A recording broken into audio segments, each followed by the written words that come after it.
બાકી લાખો પરિવાર આજે એમના પરિવાર સાથે શાંતિથી જીવી રહ્યા છે આ દાદાના આશીર્વાદથી બેન. દાદા એક જ કહે છે કે જે મારાથી નથી થતું એ કરવા આટલું તમને બેહાર્યા છે. એનાથી ઘણું થાય છે પણ એ રાંધીને કોઈ ના ખવડાવી કે એ હયાત નથી એટલે અમને એના હાટું તમારી બધાની સેવા કરવા મૂક્યા છે. આવું કાવે બે જોયું રસોડામાં તો એ હુશ મારી છે આવે બાપુમાન માથે હાથ મૂકી દો ને એ ભણવામાં નથી તો હું સ્કૂલના જાપે જઈને ના બેહો ભાઈ હાથ મૂકું સર્ટી લઈને જતા રહો. એટલે અંધશ્રદ્ધામાં આજે છે ભાઈ. માણસને શું નડે છે ખબર છે? કશું નડતું નથી, કરેલા કર્મો નડે છે. બધું કર્મોને આધીન છે. ક્યાંક ને ક્યાંક આજ ઘણા મારી પાસે આવો છે દાદાને પ્રાર્થના કરો ને પેલો મારા ધંધામાં આટલાનું કરી દો છે ને એનો નાશ વાળે એમ પરમાત્મા ક્યાંય આ કઈ ઘણા આવો મારે બહુ તકલીફ છે ભગવાનને પણ પૈસાનો આ કોઈ એટીએમ નું મશીન નથી તેમ કાર્ડ નાખો ને તરફ પૈસા બહાર આવે અને એમાંય ખાતામાં હોય તો આવે નકર ના આવતા આવે છે. એમ પરમાત્મા પાસે આયા છો તો માંગતા શીખો કે અમારા આગલા જન્મારાનું જે હોય ને અમે જાણતા અજાણતા જે કર્યું હોય કાલ અવાર ઉરજ નારાયણ ઉગે અને કોઈનું અહિત નથી કરવું, કોઈ ગરીબ માણસને રંજાડવો નથી, મહેનતનું રળી ખાવું છે, જે મળે એ મજૂરી કરવા કાલથી નીકળવું છે. અને જો 25મા દાડે મારો ઠાકર ઘોડે પલંગ ના નાખે તો ભૂવા પણ બંધ કરી દઉં આ મારો વિશ્વાસ બોલે છે. કારણ કે હરેક વસ્તુનો સમય હોય છે. આજ તમારું છે એ કાલ કોકનું હશે ને આવતીકાલે કોકીનો માલિક હશે. એટલે હારા ટાઈમમાં બોલી જેલી વસ્તુ માણસને નબળા ટાઈમમાં દુખી કરે છે. આ લખીને રાખજો. માણસ પીડિત છે ને તો 3 થી 4 જ વસ્તુથી છે. કોઈ ધનથી દુખી છે, કોઈ મનથી દુખી છે, કોઈ ધનથી દુખી છે અને કઈ ના થાય ને તો કોકને જોઈને બળતરા કરીને એ દુઃખ વધુ છે ભાઈ. આ બધી પીડા રહે ને એ તો પરમાત્માની દયા થાય ને જતી રહે. તમે તો આ 4 વસ્તુથી જ માણસ દુખી છે ને બાકી હું દુઃખ છે. એટલે આ સાનિધ્યમાં આયા છો. આ બીજું કઈ જોવામાં નથી આવતું, કોઈને કઈ કહેવામાં ના આવતું. અને મને એટલી ખબર પડે કે જો આજ મનની કબર આ મૂકીને જતા હોય અને મેં રાત દાડો તમારી હાથી સેવા કરી છે ક્યારે કોઈની પાસેથી ચેટલા લઈ લઉં આવું નહીં. અને આ મંદિરનો કદાચ આટાનો લઈને મારા ઘરમાં નહીં જેવો હોય સમજાય કે આ મંદિરનું કદાચ આટાનો ડીઝલનો મેં નહીં લીધો હોય અને તમારી બધાને ખવડાયા પછી મેં ખાધું હશે અને એ સમય મળ્યા પછી જો 25 નામ કદાચ મારા ઠાકરના લીધા હશે તો ભગવાનની સાક્ષી હું બોલું છું કે મારી જોડીમાં જે તપ ભેગું થઈ જાય એ તમને આપી દે ભાઈ. કઈ જોતું નથી. એટલે જે કઈ આ બધા હળિયું કાઢે છે ને ઘણા જો આંદોલન કરે પણ તમે આખો દિવસ મને કદાચ ગમે ત્યાંથી આયા હોય દાદાના દર્શન ને કદાચ મને જોવા આયા હોય તો હું આખો દિવસ તમારી બધાની સામે બેહું છું નથી બેસું તો એમાં કોકને ફોન કરાવે કે મને અમને અંદર જવા દો એ એમ શું લાટા લઈ લેવાના છે. પાછા ઘણા જેમ કે પેલા અંદર બેઠા હતા એમને ચમના રૂપિયા નમને એટલે એ બધા ભાઈ અવારનવાર આ સ્વયંસેવકો છે સેવા કરવા આવે છે સમજાય. અને આ પંચાયતની ઓફિસો ધંધા ચલાય આ ના કરે. જો મંદિરે આવીને આપણને સદબુદ્ધિ ના હોય તો મંદિરે જવાનો હક શું છે આપણને છે? હું રૂમમાં ભરાઈ રહ્યો હોવાથી કોઈ જોયો મન ક્યાં હતો? જેને જોયા હોય એ તો બોલો. આખો દી તમારી સામે બેહી રહ્યો છું, તમારી હાટું નાસ્તો તૈયાર કર્યો, જમવાનું બનાવ. હવે યાર આમ જો આમ ફરીને આવી જાય આને માથે હાથ મૂકી દો કેન્સર છે. જો મારા માથે હાથ મૂકવાથી કેન્સર મટી જતું હોય તો હોસ્પિટલના જાપે ના જતો રહું, એમ્બ્યુલન્સમાં ઉતારો માથે હાથ મૂકીને લઈ જાઓ. અંધશ્રદ્ધામાં ના જાઓ કે તમે જે અરજી લઈને આવો છો એ મનથી જે હું કરું છું એ તમે કરી શકો છો પણ તમને પોતાનો આત્મવિશ્વાસ નથી. બીજાની ઉપર ડિપેન્ડ કરો છો, બીજાની ઉપર નિર્ભર છો તમે. તમને એમ થાય બાપુના પગ ધ્યાન લેવીને બાપુને પગે લાગી લેવી તો અમારું ભલું થઈ જાય. પગે લાગવું હોય તો તમારા ગુરુ મહારાજ ને લાગો ને તમારા મા બાપ ને લાગો, મને ના લાગશે ક્યારે. કારણ કે માણસ સાધુ સંત કદાચ પૂજનીય હશે.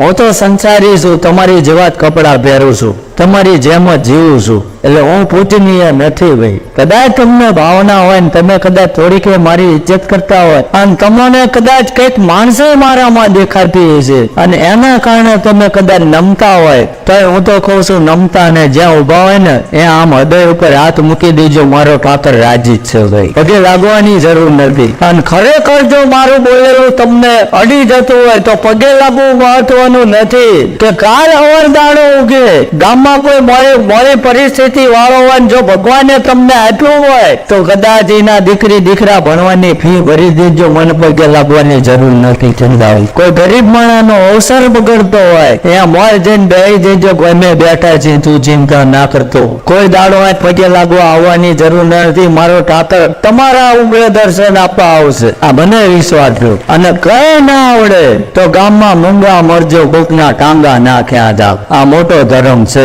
સમજાય ને? એટલે જે કઈ આપણે દુઃખ વ્યાધિ પીડા લઈને આયા હોય, રાત ગમે એટલી લાંબી હોય, હવાર પડ્યાવાનું રહેતું નથી ભાઈ. હવાર ના પડે એવું બન્યું? એમ જે કોઈ આ તમે આયા, મને ઘણી ખબર છે કે આ જે આયા કોઈ છૂટક કામગીરી કરે છે, કોઈ કર્મચારી છે, કોઈ કડિયા નાખે જાય છે, ઘણા એવા બેઠા છે કે પોતે કામ ધંધો નથી કરતા, એમના ઘરવાળા ઘર ચલાવે છે, એવા અહીંયા બેઠા છે. અને હાંજ પડે 200 નો ટીચર છે આવડા, સાહેબ નહીં મરચા લાગે. પણ હું આવો જ છું જે સુવી, અને માંડ મેં મારી જાતને બદલી છે, હવે બીજી વાર બદલી નહીં શકું ભાઈ. એટલે નાનો માણસ રહ્યો ને એનો બાવડું જો મોટો માણસ ઝાલી લેશે ને તો દુઃખ લાંબો ટાઈમ રહેશે નહીં ભાઈ. કોકને નીચું જોવડાવવાનું બંધ કરાવી દો અને એનો હાથ ઝાલીને હલવાડવા માંડો, દુઃખને દારિદ્ર્ય જતા બહુ વાર નહીં લાગે. જે થાય આર્થિક મદદ કરો. આપણે કોઈના ઘરે પૈસાના વરસાદ કરી દો એવું નથી કર, પણ માણસ મૂંઝવણમાં હોય, કઈ ના કરી શકો તો એની પાસે બેન એની વાત સાંભળી લો ને તો એ મહિનો ટકી જાય ને તો એનો પરિવાર શાંતિથી જાય. શું સમજાય? ખાલી આપણે જોવરાવા આટો જ અવતાર લીધો એ બધામાં. રોજ ઉઠીને ગુરુવાર શનિવાર રવિવાર આ ઠેલા ભરીને દાણા જોવરાવા નીકળી છે. હા, 84 લાખ યોનીમાંથી આ જીવ ભટકતો આવ્યો. અને ખબર છે આપણે ક્યાંક ફરવા જવાનું હોય ને તો તમે જજો તૈયારી કરે, ટી શર્ટ લઈ લે છે, નાઇટ ડ્રેસ મૂકી દે છે, ફલાણું મારું ના રહી જાય, બ્રશ ના રહી જાય, તૈયારી કરી છે ને 2-4 દી જવાનું હોય ત્યાં તો આ એક દાડો આની ટિકિટ કન્ફર્મ નથી, ગમે ત્યારે આવશે, તો એની તૈયારી રાખો ને ભલામણા, એનો ડર રાખો. સમજાય? એ ઠેલા નહીં ભરવા દે, જ્યાં જો ધોજ્ય લઈ લે છે તો એ ડર ચમ નથી કોઈ. અને આ ઈચ્છ્યું છે કે જે કોઈ આવે, અને હું તમને વચન આપું છું કે જો કદાચ મનની નાભીથી આ જગ્યા એ પવિત્ર ભૂમિકા છે કે જ્યાં દાદાએ પોતાના બાળપણથી લઈ એક ચારણ ગઢી માલધારીની દીકરીની લાજ રાખવા હાટવા ધરતી ઉપર લોહી રેડ દીધું છે, અને તમે એ ભૂમિકામાં બેઠા છો. કારણ કે ઘણી જગ્યાએ તમે જાઓ ને એટલે તમને ગણાય કે તમને કોઈ કે આ સદા બહાર છે, હું કોઈનો વિરોધ નથી કરતો, પણ તમને એવું જ કે બહુ મેલું કરવામાં આવ્યું છે, આવું કહે છે ને, હાથે ના તો બોલો, કાતક તમને એમ કે કરવા વાળા તમારા જ છે, આવું કહે છે ને. પછી સિસ્ટમમાં લે ધીમે રે, આ વાળવું પડશે, નાના આટલો ખર્ચો થશે ને આમ થશે ને આમ થશે. હું માનું છું કદાચ કોઈનો વિરોધ ન કરતો હશે, એ બધું હશે મેલું ઝપટિયું ભૂત ફલિત, પણ એક વ્યક્તિ મને એવો પુરાવો આપો કે વૈણાનું બસકું ચવાણું પેંડા આ તે ફલાણું ઢીંચું વાળીને 4 રસ્તાએ મૂકવા જ્યાં, અને કોઈ ભૂત ફલિતે એમાંથી જો મુઠ્ઠી છોડીને ખાધું હોય તો ખોખ છે.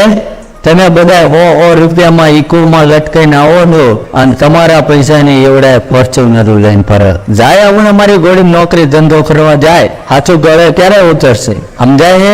અને મને ખબર છે કે હું હાલું છું આ રસ્તે એટલે વિઘન તો આવવાના છે, પણ મોતથી મોટું તો કોઈ વિઘન છે નહીં. અને અમે સત્ય માટે કદાચ જઈશું તો જ અમે આના દીકરા છીએ સાબિત થઈ છે ને ભાઈ. તો અમે કોઈ નથી કહેતા કે ભાઈ અહીં આવો જ છે, જો તમારું મન માને અને તમને એમ થાય કે આજ અહીં જ્યાં આ જગ્યામાં બેઠા છે ને અમારા આત્માને શાંતિ છે તો જ બીજી વાર આવજો, નકર ભાડું બગાડીને ધક્કા ના ખાતા બે. સમજાય? હા, તમે જયારે આવશો અમારી પાસે જે પડ્યું છે અમે રાંધીને ખવડાવશું તમને, બીજું અમારે કોઈનું કઈ જોતું નથી ભાઈ. અને હું તો તમને બધાને, જો મારી જેવો એક સાધારણ વ્યક્તિ ધર્મની મદદથી 1 લાખ માણસને લાઈન ઉપર લાવી શકતો હોય તો તમે જાજાને એક આપણી ભેગું બેહવા વાળાને સુધારી દો ને તો અડધો દેશ સુધરી જશે.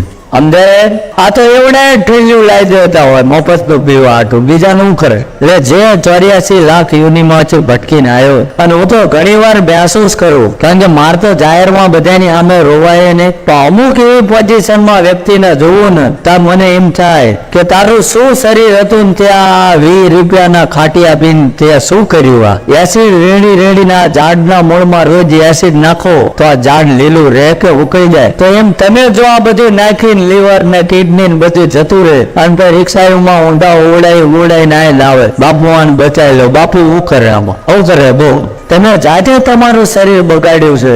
હું તો દેવને પ્રાર્થના કરું એટલે આ જ છે મારી પાસે કે જે પરમાત્મા બોલાવે એ જ બોલું છું. ઘરના 4 શબ્દો નથી કાઢતો.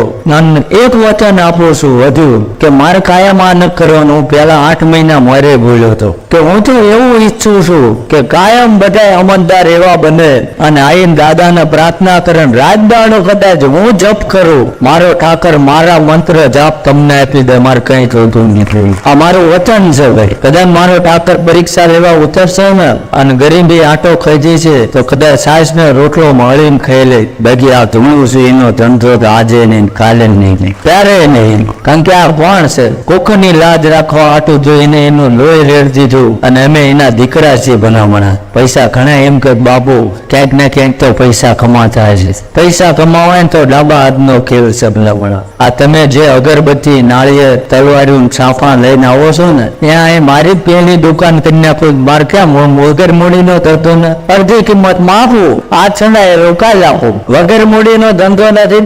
અમારો બાપ નફો છે બરાબર. એ અમારા રોયમાં ના હોય. તમે કલ્પના તો કરો આ જે કઈ સ્વયંસેવકો ને આજકાલ તમે જેટલા માનો 5000 માણસો સ્વયંસેવકો સેવામાં આવે. 6 મહિના તો નંબર આવે છે ભાઈ. એ જે તે સમયે તમારી જેમ આયા છે અને એકવાર સાચા મનથી ખાલી કોકને ચાલીને થાળી ખવડાવી દીધી ને મારો ઠાકર એ વખત જીવો ત્યાં લગી જોડાવાની જરૂર નથી. કર્મોમાં ભાગ કરવો હોય ને એ તાજું બેલેન્સ લાવવું હોય તો સામે હારા કર્મો એટલા મૂકો તો થાય. બાકી સાધુ સંત ગુરુ મહારાજ ભુવા ભગત પાસે જશું તો એ પ્રાર્થના તો કરતો હોય પણ આપણામાં સુધારો ના હોય તો ભગવાન શું કરશે?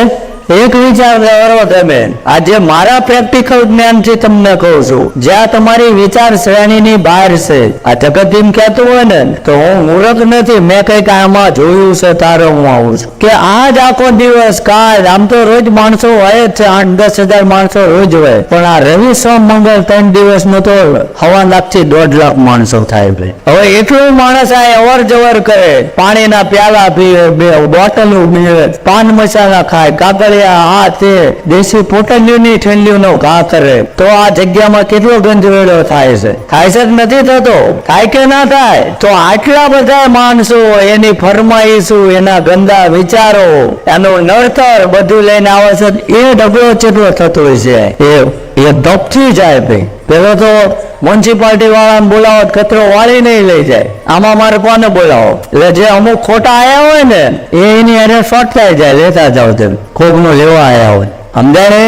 એટલે જાદુ કઈ કહેતો નથી ભાઈ અંધશ્રદ્ધામાં. બાકી જ લોભિયા હોય અહીંયા ધુતારા ભૂખે મળતા નથી. મારે તો કોઈ નહીં આવે તો એ ઠાકરનું સ્મરણ કરવાનું છે તો કરવાનું જ છે ભાઈ. પણ મને એમ થાય છે જો પરમાત્માની દયા થાય છે અને હજી 5 જીવનું કલ્યાણ થાય તો દાદાના શબ્દો રૂપી લોકોને જગાડીને અને એ માર્ગે લઈ જવું. એમાંથી કાલે એ 5 તૈયાર થઈને ગામમાંથી 25 ને તૈયાર કરશે. એ 25 તૈયાર થઈને આખા ગુજરાતમાં જશે તો 500 તૈયાર થઈ છે. 500 તૈયાર થઈને આખા ભારતમાં થશે તો દુનિયાના નકશામાં મારો ભારત નફો હશે ભાઈ.